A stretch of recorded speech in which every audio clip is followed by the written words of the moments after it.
Hello. So it's 4 o'clock, so I think we should kick off. Welcome, everybody. Hello.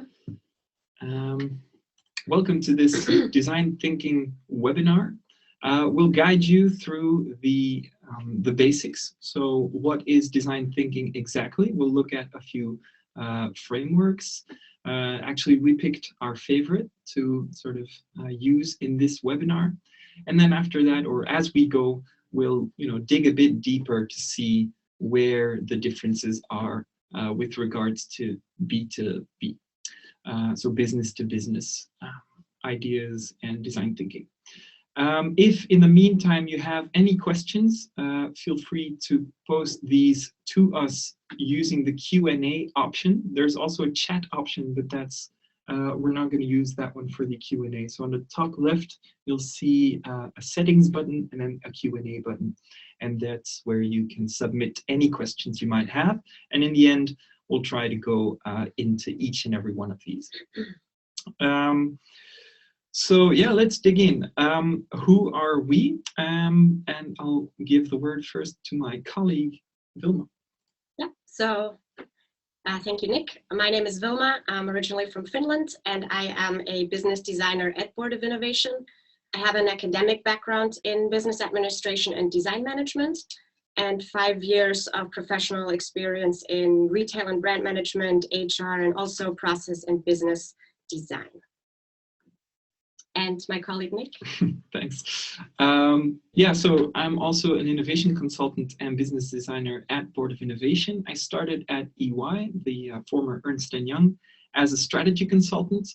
I've since worked in digitization and innovation engagements and projects across telcos, banking, but also 3D printing.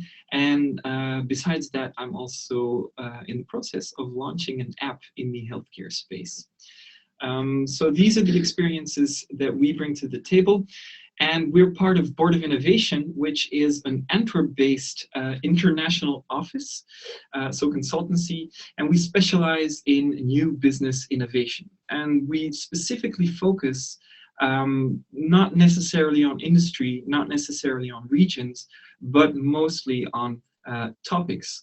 So it's our goal to make corporates innovate like startups, because we see that actually the speed of the market is defined by these startups. So we want to help bigger corporations, big companies, employ these methods that startups are using to gain speed, and then to combine it with their own resources and their own possibilities to create something we believe can be truly impactful. And one of these methods that we will be discussing today was originally coined in, I think, about the 90s, late 80s of the previous century, which is, of course, design thinking. All right, so let us kick off. Just for those who are not quite familiar with design thinking, it is basically a set of tools and techniques to innovate products, to innovate services, to improve and come up with new products, new services, processes that are meaningful solutions. And the key here is making it very user-centric, finding solutions for users specifically. What do we mean by innovation? It's quite a fluffy word, but what companies aim to do is they want to find innovations. They want to have that competitive edge, that competitive advantage. But in order to have an innovation happen, you have to be not only viable in a business term, feasible technically, but also you have to have a product or service that is desirable for the users. So merging these three, that's where the innovation happens. That's where the sweet spot is. So when you look at companies though, what is really in control for them is what technologies they use and also what business methodologies, what marketing efforts, for instance. But what is not in direct control of them is the desirability for the users. And to lower the risk, to not put too much resources and effort already into choosing a technology that is useful or putting in marketing efforts, you should start with the user, actually finding out what does the user want, what does the user need. And companies, they have a lot of great ideas.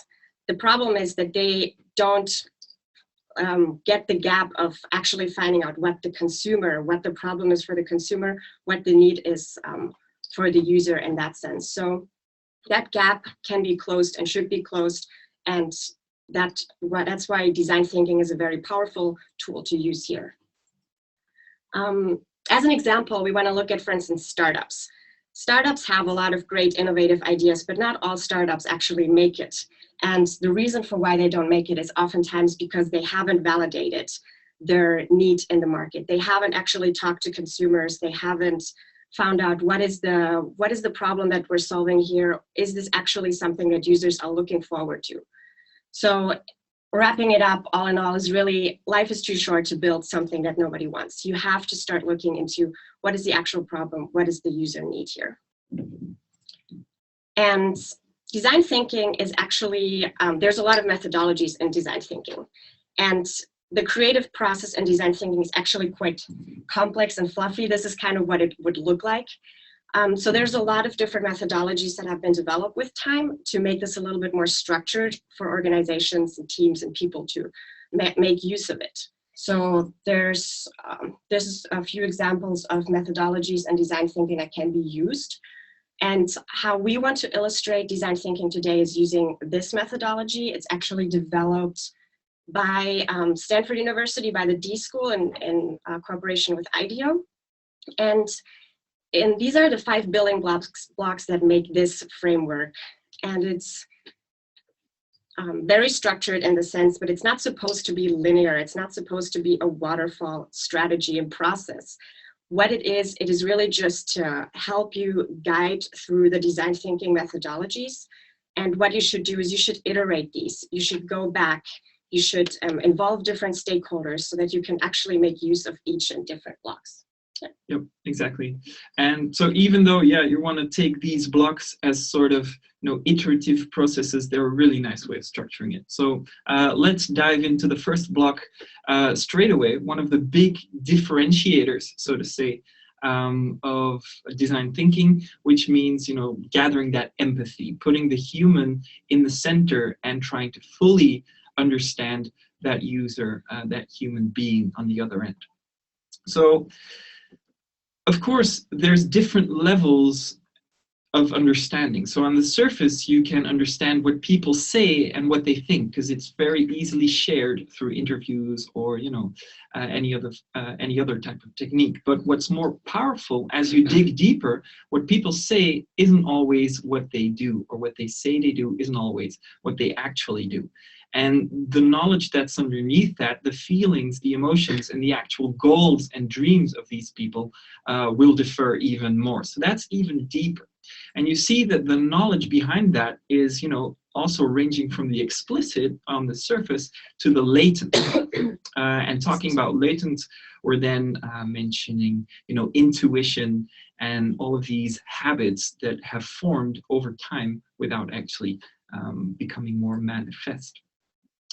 And now the techniques to sort of uncover all of these also vary. So to look at the surface, interviews sort of suffice. But if we want to dig deeper, we'll go into observing, immersing yourself in the position of the customer, or even, shadowing a person as he is sort of doing something. And all of these techniques can sort of be grouped in what we call ethnography. And ethnography is the structured study of users in their natural context. So you're really trying to be the scientist here to sort of really objectively, study what users are actually doing. A very good book on how you can structure this and on some tips and tricks and some interesting tools and techniques is Just Enough Research by Erica Hull. And she has outlined the 4 Ds of good ethnography, sort of guide you along, sort of say, okay, what should you be looking out for? The first one being deep dive. So what deep dive actually means, it's better to observe one customer for a whole day to sort of really grasp what is this person doing, why is he doing this, what are the thoughts, as he or she does this, what are the emotions? Really dig deep. If something goes wrong, ask, why is this going wrong? Why is this hard for you? To sort of really dig in. And then the next one, of course, being daily life. And this is the largest and most important reason why focus groups are basically irrelevant. They shouldn't be your only source of user input because they take a group of users outside of their natural context into a sterile meeting room, and it's very superficial. So you're not deep diving because 10 customers are all talking at the same time, probably all saying the same thing to agree amongst each other to avoid conflict, and they're out of their daily life. So they might say something else than what they're doing.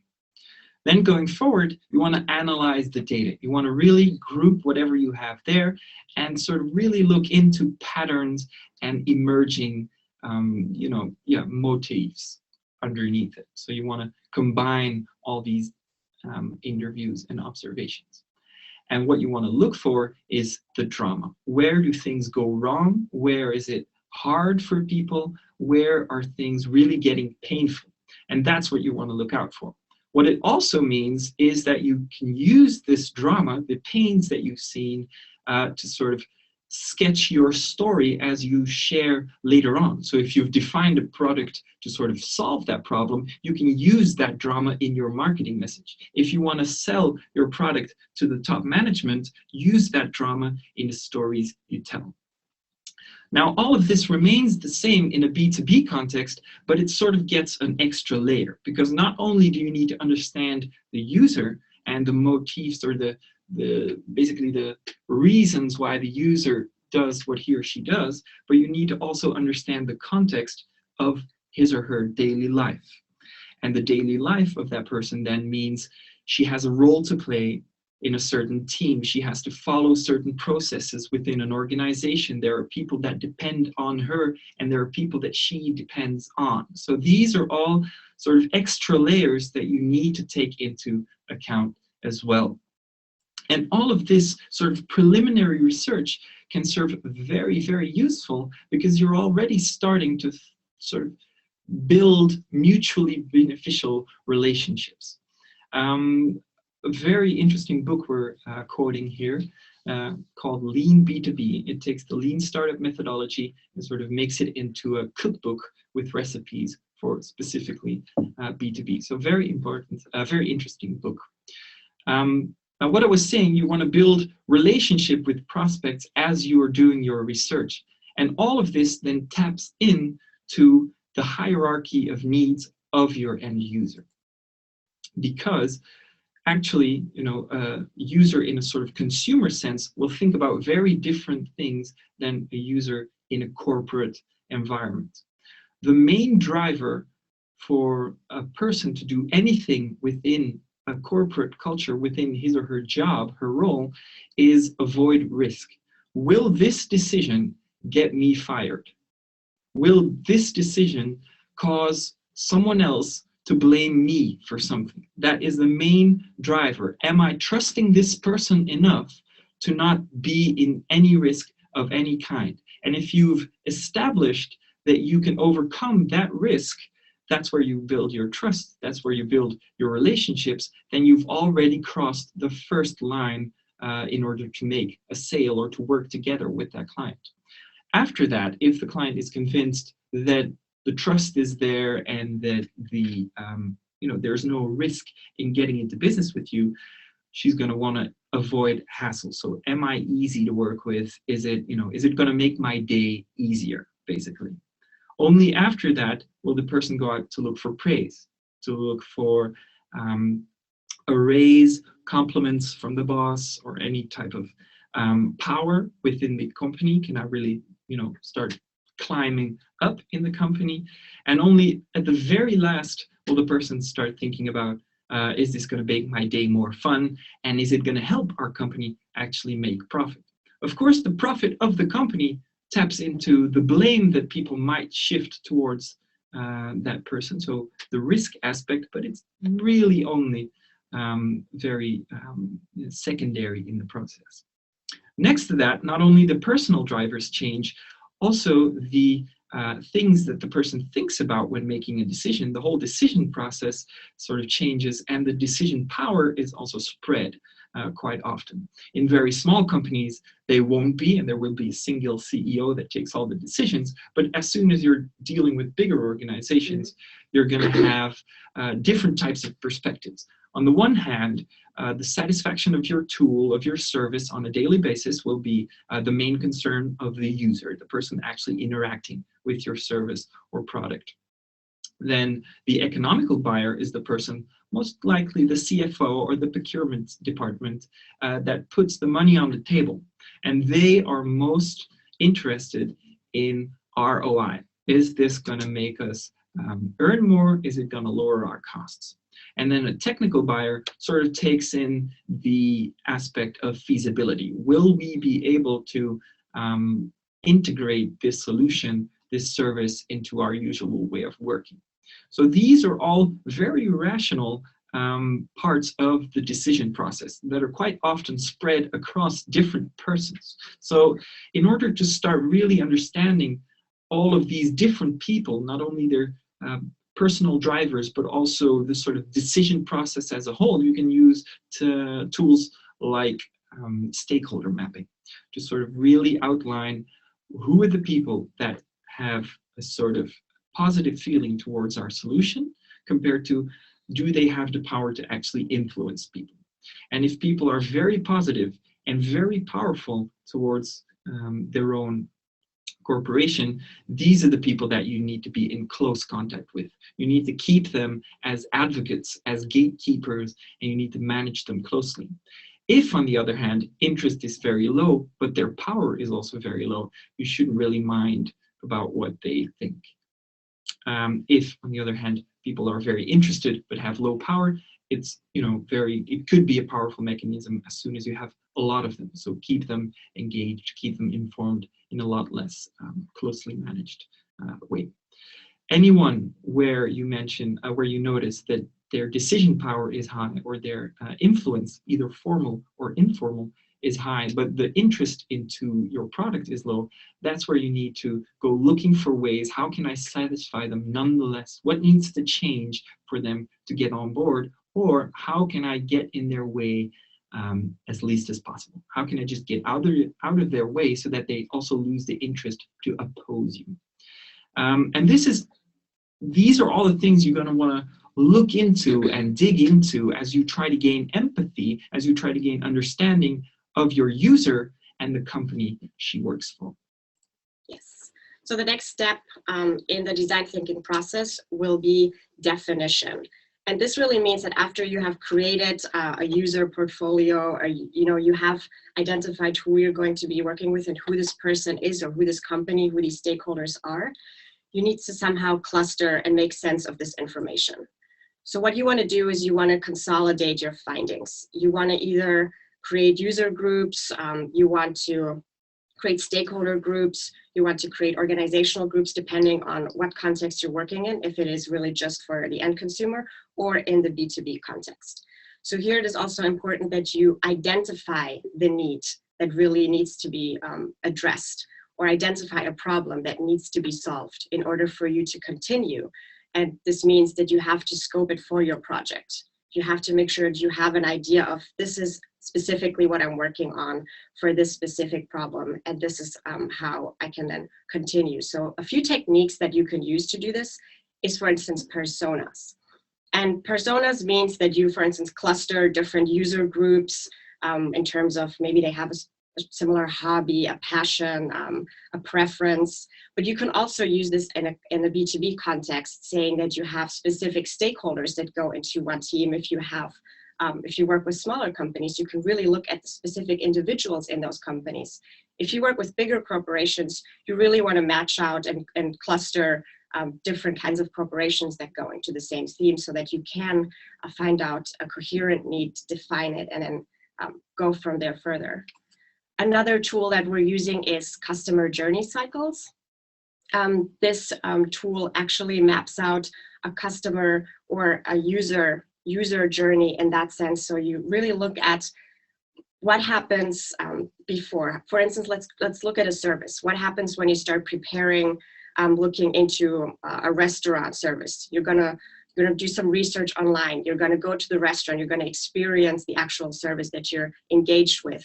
And you're going to have, and if it's going to influence you, you're going to have an experience, and it's going to resonate with you even afterwards.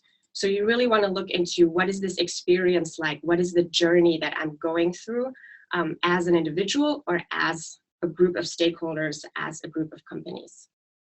And mapping out this, it is very important to look at also the ups and downs. You want to not only look at what is important in a good way, what is experience that is really good, but you really want to find out what are the pains that these people are going through, what are the problems that they're facing in this journey. And those are the things that you can start solving. Those are the things that you really want to identify to go to the next steps. And in a B2B context, this really means that companies that go through the process of working with different companies, they want to avoid hassle at all costs. They want to make sure that the processes and the cooperation is easy. Just like a consumer wants an interface to be easy, the companies that work together, they want the processes and the cooperation to work in a simple way.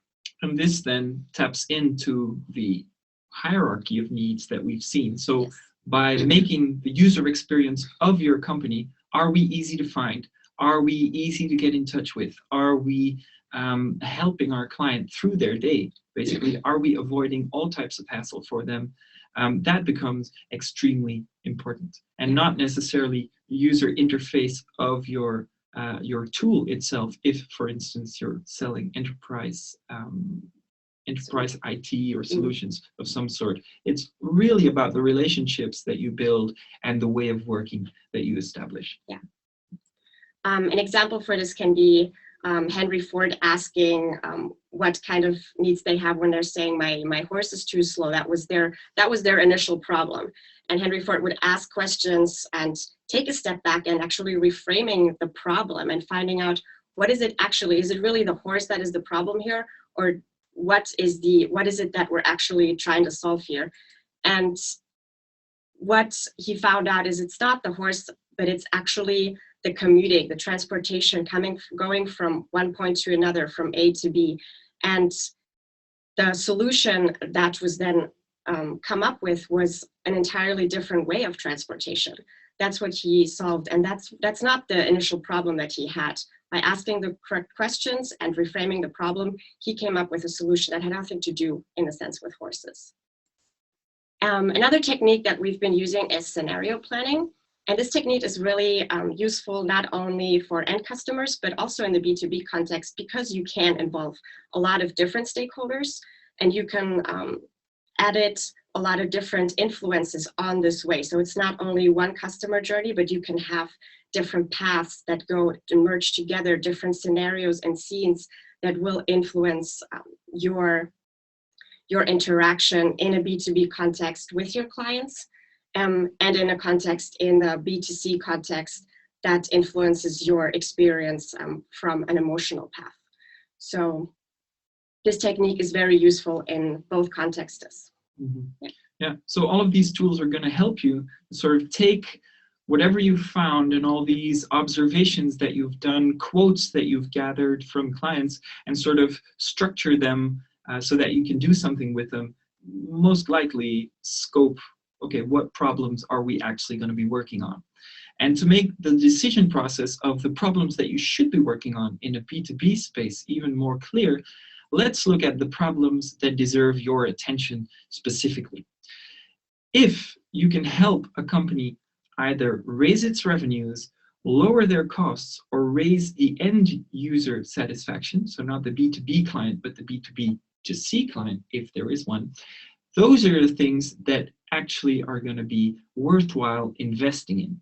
If, on the other hand, whoever you're talking to just says, that's really interesting, although that might sound positive, it might not actually mean that the person is willing to invest in your solution, in your service, to use it. So let's dig in a little deeper. Let's say 60% of all questioned people have experienced some sort of problem, the problem that you want to tag into.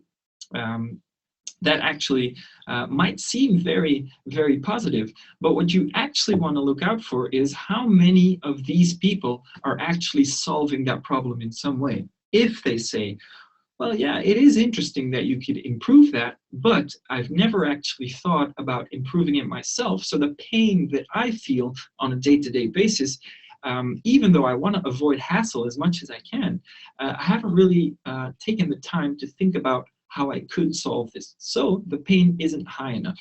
That's how you could sort of quantify, is this pain, is this, this opportunity that I've identified, is it really there? Is there money behind it? And that's what you're going to do then. You're going to look into, if people are really trying to solve it in some other way, look at what is the current spend, what is the current budget behind that problem, and then of course follow the money. Look for those problems where in a B2B context there is already a budget there. Those are the interesting areas, of course. And if there isn't really a budget towards that problem, look at, you know, the expected return. Are you freeing up any budget that could come from somewhere else and then go towards your solution? All of this, of course, to sort of look into, okay, which of these problems, which of these patterns that we've identified should actually become our problem? Which of these should be something that we build a project around? So, and then once you've said, okay, this is what we're going to be working on, creativity starts. Yes, so at this phase, this is really where the magic happens. This is where you can get started with your flow of creation and come up with a lot of different ideas.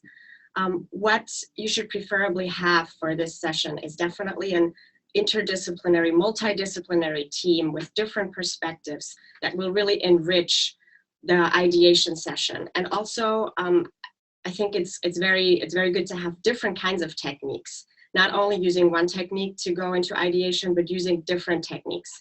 And what it will end up doing is you will have first a divergent method. So you're really going to create a lot of different choices, and then you're going to choose and navigate them down and narrow down to a few choices that are the best. And you can iterate this, do this many times, use different techniques for this, so that you will not only generate a lot of different ideas with different perspectives, but you will really be able to also use these ideas to generate new ideas and to get inspired from those ideas. Another thing that we use a lot of times is trend analysis in this term. So we'll go into different trends in the future, different industries, different business models to also trigger new ideas, trigger inspirations within the different teams. A technique that we use a lot of times is hybrid brainstorming. This is an example of a hybrid brainstorming service wheel that we used in Philadelphia. And hybrid brainstorming basically means is that you first ideate by yourself. You have a specific defined problem that you are ideating for, and after that you come together and ideate together. So you can build from your own ideas, develop them, add onto them, or even maybe be inspired and create a new idea from those. It's a very good technique compared to the traditional one, because you are really avoiding groupthink. You're really avoiding being maybe undermined by a person in your group, but you can really get your own ideas flowing first and then share them with others and build from there. Other techniques that we use is opposite thinking, or also called reverse brainstorming. What it does is you will look at the problem and you will try to ideate for solutions that would least possibly work out. So you really look into the opposite section there and see what should we not do in order to solve this problem. And it'll really generate different ideas that you might not have thought of before, and that will actually create different solutions that will work. Another technique that we use is analogy thinking. Analogy thinking is when you use different business models or industries that might have a similar problem that they are solving in a unique way already. Let's say, for instance, you could do, we all know Airbnb, you could do an Airbnb for instruments, for instance. So you could share all kinds of different aspects, maybe products, not necessarily a home, but you can use these as inspirations to come up with new solutions. for your problem or your need that you're trying to solve.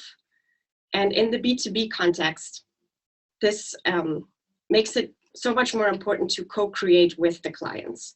It is also preferable to do it in a normal design thinking ways, including all the stakeholders.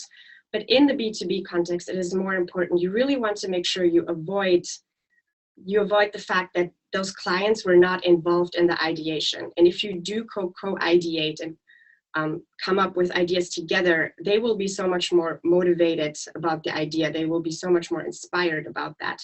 And in the end, it'll really make the success factor a lot higher for them to actually go within and follow with the next steps. And we've actually noticed this at Board of Innovation ourselves. We started out in a much more traditional consulting approach, sort of going in, doing the whole intake conversation, asking the questions, taking all of this information back to our offices, ideating ourselves, and then coming up with an innovation strategy for the coming 10 years, sort of saying, you should dig into this and this and this and this. And what we noticed is this adoption tends to be quite low, whereas now we've shifted towards a lot more interactive way of working, where we sort of facilitate our clients in the ideation or business innovation process so that the innovations come from within. And if your client has the feeling that whatever your solution consists of sort of came out of their heads as well, or sort of was co-created with them, it's going to battle that not invented here low adoption syndrome. And then, of course, the final two parts of the design thinking methodology talk about prototyping and testing it, and going for quick validation cycles. Let me just mention, I haven't seen any questions come in yet. You can already type them in the Q&A window, so we can take our time to already think about them. You might probably ask very intelligent questions, so we'll need some time. Looking forward to them. Yeah, that'll be challenging. But so yeah, keep them coming already. We'll dig into those later. But so prototyping and testing. Actually, why do we do this? I think the main reason here is, of course, minimizing risk. You want to visualize your product as soon as possible. You want to make it real as soon as possible, because you're going to be able to test them with real customers. In B2B, this is often going to be about a vision. You want to share your vision. Is this what we're looking for? Is this the goal that we together want to reach? And that's going to shift. Your vision is going to be created together.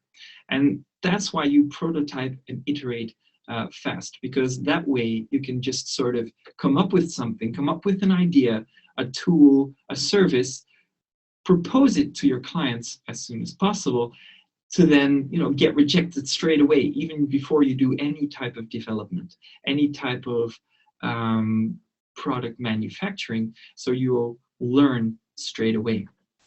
And then again, key to design thinking, visualization, because not only is it going to make the solution a lot more real and less abstract, it'll make you think for yourself really a lot more concretely about what it is you're trying to offer. We've seen that quite a lot in sessions where people just go, okay, so we want to create an app and it's going to be a platform. And then we said, okay, yeah, great idea. You want to bring together two parties to exchange value. We've seen it a lot. It can be very successful, but what is it really going to look like? And when people then start visualizing, you have to ask yourself certain questions about how you're going to solve certain things. And with this type of drawing, you can then take to a client to really guide the discussion. I'm seeing a lot of questions in the meantime, so thanks. Keep them coming. One final remark. If you're prototyping, for instance, an app or any type of product, don't be afraid to make it look like you've put no time in it whatsoever. Why? A prototype that is sketched on paper will invite your client or whoever it is you're proposing this solution to sort of break it down into pieces, break it really, basically just it'll invite the other person to really be critical. If you're going there with like a clickable mockup on a real iPhone and you just say like, okay, you can use this one, it just hasn't had a back office yet, or apart from that, we're all functioning, the customer is quite likely or highly likely to just go, yeah, wow, looks good, yeah, and he's not going to want to hurt your feelings. While actually you want your client to hurt your feelings because you want to know what this person is feeling. Also, GE is doing this to make their products real as soon as possible. They're gonna, if they have an idea for a new type of fridge for the Japanese market that needs to be a lot smaller than compared to the American market, they're gonna make small validation cycles where each month they make a new fridge, bring in the customers and get the feedback as soon as possible. Why is that? It's because you want to dig into the depth of these pyramids. You don't want to know what people say or what they think about the product, what they just say, well, the fridge looks nice. You want them to really know how they're using it, or you want to know what they're doing with it. So it's the same in a B2B context. You want to immediately try and give them or deliver this service for real. So in a B2B context, regardless of what you're offering or what the service or product is you're trying to come up with, in the beginning, you're going to be a consultant because you're going to try and help them with the problem as soon as possible so that you immediately find out what it really is they're looking for. So even then, when you're sort of prototyping your service, and not only when you're ideating about it, but when you're really implementing it, it becomes a co-creative environment or co-creative endeavor.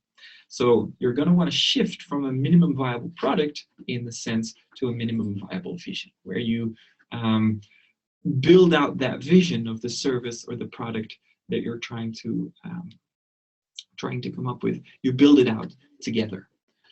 Now, so those were the 5 steps.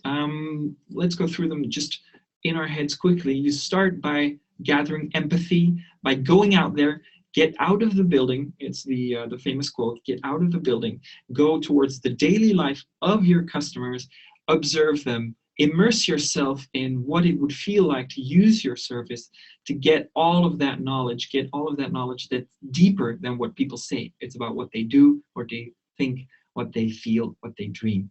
Then take all of this knowledge, structure it to define your challenge. What is the real problem or goal that our clients are trying to solve? Then ideate on that. Make creative solutions. Use creative techniques that you can also find on our website. We will share some links with you later. Use these to sort of get out of your little box, think broadly, create choices, make some choices, create more choices, make some choices, and then again, take these back to your customer and start all over again. Test, prototype, and gain more empathy. Let's take a few minutes to sort of already go through some of these questions.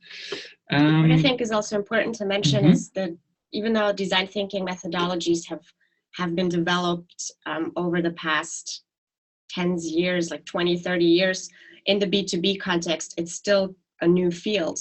And we're really open also to discuss and find new solutions, find new ideas, find the scope and projects and dig deeper in that also. So I get the question here from Evelyn Hesters, and she asks me or us, could you give a concrete example of a project where you used this approach? Well, yes, of course we can, because we're doing it every day. And personally, I'll start from the 3D printing company example, where the 3D printing in question was materialized. They were very established in 2 pretty big industries and they were pretty big markets, and they were trying to add a 3rd market. So they were trying to really dig into a new customer segment that they didn't really have the knowledge about that they have on the other 2 segments. So what I did is I went in there as a sort of lean consultant, lean startup helper, and I became part of their team for a couple of weeks. And immediately they were working on their solution for quite a bit, so that they'd developed this solution for already a few months, if not years. And they weren't really gaining traction in the market. So I was the one to sort of say, okay, we skipped the empathy part, where we haven't tapped into the real need yet. So what did we do? We found the companies, because it was a B2B initiative, we found the companies that they were trying to service, and we called them. We asked, can we have an hour of your time? Tell me about the last time you tried to print model X, Y, or Z. Tell me about the last time you did this action. Where was it hard for you? Where was it difficult? And these people weren't even using our service yet. They were just, they were doing the actions that we wanted to help them with. And we noticed right off the bat that actually people didn't really feel the need to solve many of the problems they encountered along the way. Also because the 3D printing industry we were looking into was quite young, so all of these people were pretty, self-made, and they were like, if it doesn't go too well, I'll just fix it myself, and I'll just quickly find a workaround myself, and they weren't really willing to pay. So we quickly found out that we needed to pivot based on a not too large amount of interviews, where we didn't even have to go into immersion just yet, just because we found out soon enough that the problem wasn't big enough for people to find, or to find people that were willing to pay for it. So it's not always going to lead to the most successful solutions, but at least it's going to give you, rather sooner than later, some pointers on whether you should or should not invest in this type of problem. Okay, let's look at some others. How do you get interview appointments on site with the users? Well, I've found LinkedIn can be very powerful. Quite often, the thing we were doing in Philadelphia was also for a philanthropic consultancy. And actually, when I looked on LinkedIn, I could contact anyone within the Bill Gates Foundation, because I had one contact there. So anyone in the Bill Gates Foundation, or quite a lot of people, immediately sort of became a second line contact, so to say. So I'm not saying that we went straight in and did it, but it could quite easily be done. Just get like a premium membership on LinkedIn, for example, and you get to send them LinkedIn messages. And quite often, also for these 3D printing companies, when you call them up, they actually feel quite privileged that you think them important enough to ask them these questions and to ask them for their time. Find out about their opinions. And I think the experience that we've had is that sometimes it can be a big, I guess, hindrance, or people have that limitation of, they think that they cannot contact their peers or the people, that the stakeholders that they want to work with. But it is really giving it a shot, giving it a try.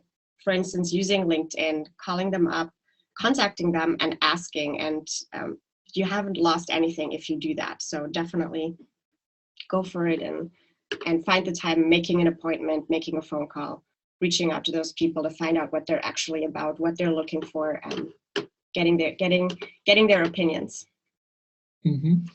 What else? If you want to establish design thinking within a new innovation team, what's the best way to do it? Let me see what happens. Okay, so what I could, of course, say is hire us. We're pretty good at doing that. But yeah, no, we have some innovation posters, and what they mention is we have a strategic plan. It's called Doing Things. Again, here you could actually look at your innovation team as a prototype. So why not try and do some, what I might call empathy boosters, for instance. Find a challenge that you want to work on and try out what it means, or what it does to you, or what is the output if you go out of the building and contact these customers directly, if you observe them for a while. What comes out of using that methodology? You can test that by yourself on a product you're working on to sort of build a case around this methodology. Have you found within your company for your product that it works? Yes or no, to sort of quickly already find out whether this methodology would do it for you, to then build a case towards the higher management on why they should or should not innovate in this way, or should not invest in this type of methodology. To get started and with a new team, you definitely want to make sure you have the different steps and know what your goal is. What do you want to reach with this? Is this are you looking at a specific user group? Do you want to innovate a new product? Is it a whole process or an entire strategy that you want to influence with design thinking methodologies?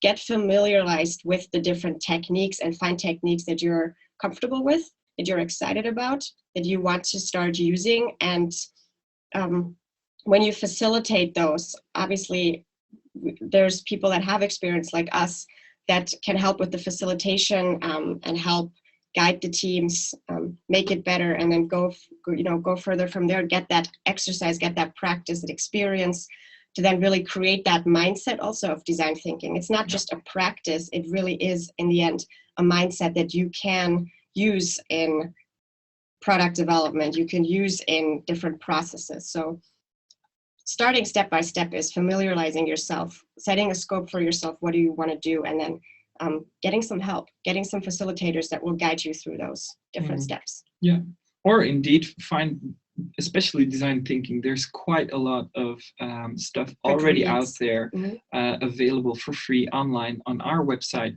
or on websites of our competitors. Let's not mention those, but yeah, there is quite a lot of material. So feel free to read up and listen up or watch. A lot of these videos are really good. Okay, so I have Odette Greenberg, and she asks, or he or she, sorry, asks about a customer journey. What would you define as sort of the steps in this customer journey, and how do you define, say, satisfaction? So like Vilma mentioned, the customer journey is what happens before, during, or after people start using your service or product. This is no different in B2B. How did the person you're interacting with, or the person that you want to interact with, how will she find you? Are you easily searchable on Google? We spend quite a lot of effort in, when you type in design thinking, that you find us immediately on Google, because it's still a very important source. How does getting in touch with you, is it easy? Is it basically, again, easy to avoid hassle by working together with you? Is the user experience of contacting you, the fact that you're, easygoing, building that relationship, building that trust, all of that will tap into the before, and even in the during. Am I getting the results that I wanted? Also, managing the expectations there, and then in the after sales. Once the solution has been implemented, once the service has been executed, am I still supported in the right way? And you can really, even when the person is not using your service per se, but is using any other type of methodologies or tools to get through the entire process, you can really observe that. Even you can follow people as they go through that process. You can interview them about it. You can ask them questions about it to sort of look for those emotions. Where is the experience good? Where is the experience bad? Reflect on it together. Also, if you have, exactly. If you work in a B2B context, there's nothing going to tell you more about if it was satisfactory for both parties, unless you really reflect and find out, okay, where did this process really go well? Is there going to be a follow-up, a next process, a next project that we're going to be working on together? And if so, what can we do differently? What worked really well? What didn't work well? And document those. Learn from those experiences and those reflection sessions. Mm-hmm. I also got a question from, okay, I'm not going to pronounce that name, but the question is this approach applicable merely for innovative projects, or also to improve on existing services, solutions, products, or are there other techniques better for the second type? Well, I've heard certain sources mention that design thinking is best applicable to so-called wicked problems, problems where a certain degree of creativity is necessary. Those are the problems that are really perfect for design thinking, the problems that handle with unknown unknowns. If, on the other hand, all you're trying to do is sort of eradicate all types of waste and you're just trying to get a lean process in place, of course, there are other methodologies. But that's not to say that the creativity that design thinking can bring to the table, even when looking at an internal process within your company, talk to whoever is doing that process, look at how they're doing it, perhaps even take their position for a day or two, to sort of really immerse yourself in what this people is going through on a daily basis, so that you, as a process innovator or as a process improvement within your own company, even, that you get a view on where the pain points are. So even in improving an existing process, I think the creativity and the insight that this methodology offers can be very helpful. Yeah, and I would even add that when you look at the design thinking steps and you compare it to an existing product or service that you want to improve versus a new innovation or a new idea, the research and the empathy part will be a little bit different. While you have an existing product, you will really emphasize on finding out what is it that we can improve, what is the problem with this, how can we make this better, versus a new one, you'll really find out what is the person that I've identified as a user, what is their problem, what need am I trying to meet. So the research part in that moment, the empathy part in that sense is going to differ a little bit, but it can most definitely used for both ways. I just read that Evelyn Hester says thanks. So yeah, no problem.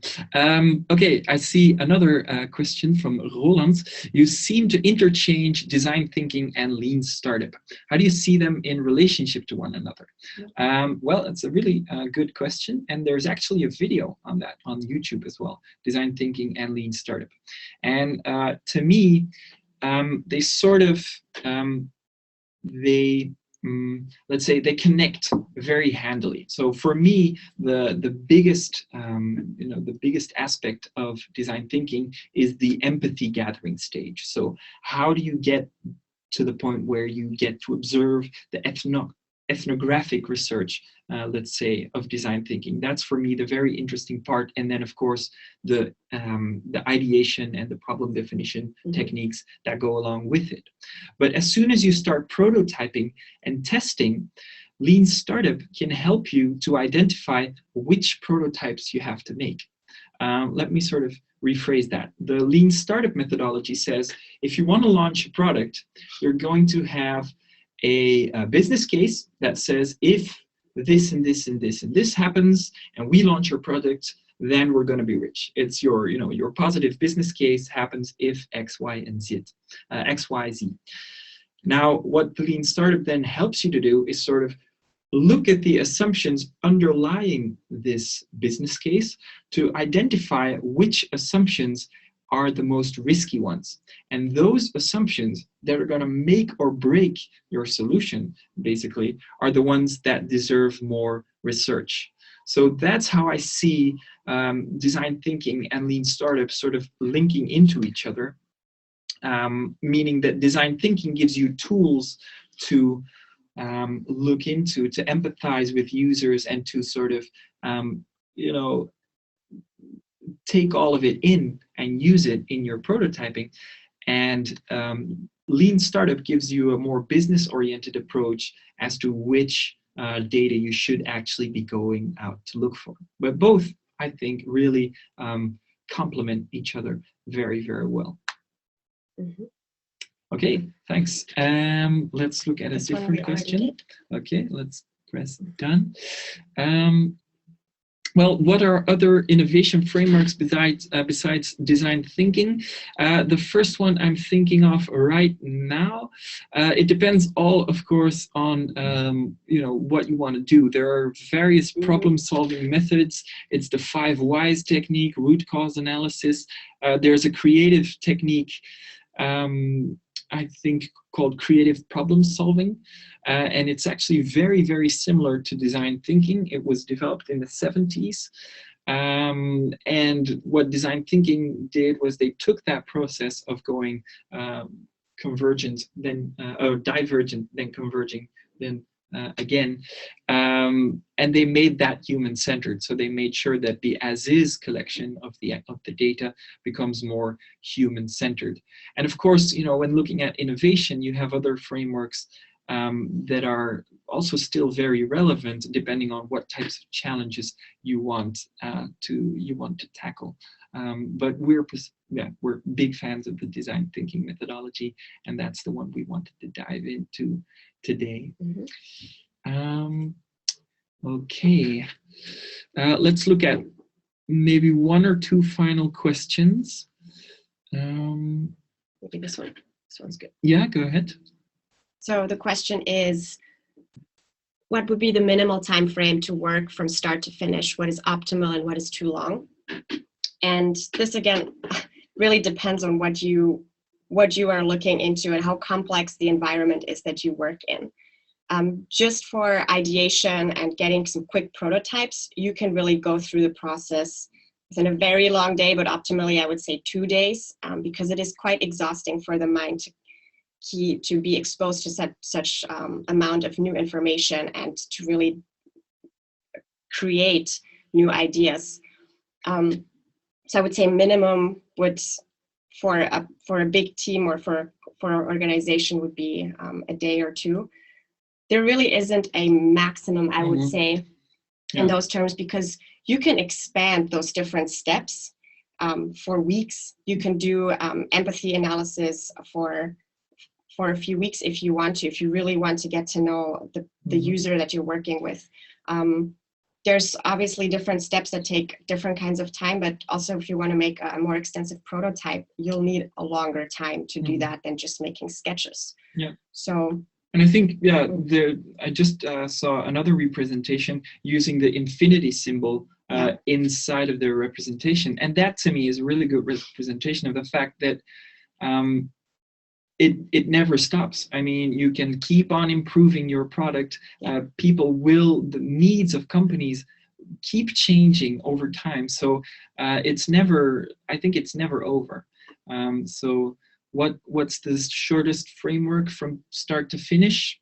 You could work in a design sprint, go in 1 week and make a product. Yeah. So that's probably the shortest, or as you've mentioned. And then, what's the longest? Never stop, I would say. I noticed another question, and let's use that one as our last one. In a B2B context, how do you overcome the problem that the customer is not willing to participate in initial open interviews? How do you make him or her willing to talk with you openly?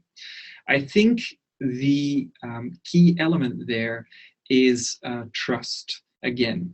How can you establish this trust?